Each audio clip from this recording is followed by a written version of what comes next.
Assalamualaikum warahmatullahi wabarakatuh. Tahukah Anda, dalam Islam, satu tangan bisa mengangkat derajat, dan satu tangan bisa merendahkan martabat. Jika video ini tidak sengaja lewat di beranda Anda, selamat datang kembali di Tausiah Singkat. Rasulullah Shallallahu Alaihi Wasallam bersabda, tangan di atas lebih baik daripada tangan di bawah. Artinya, memberi itu jauh lebih mulia daripada meminta. Memberi menunjukkan hati kita bergantung penuh kepada Allah Subhanahu wa Ta'ala, bukan kepada manusia.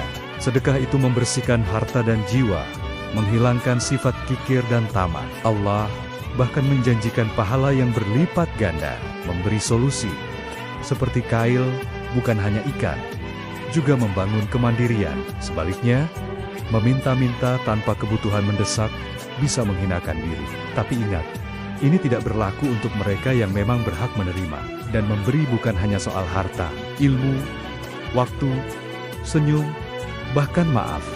Semuanya adalah sedekah.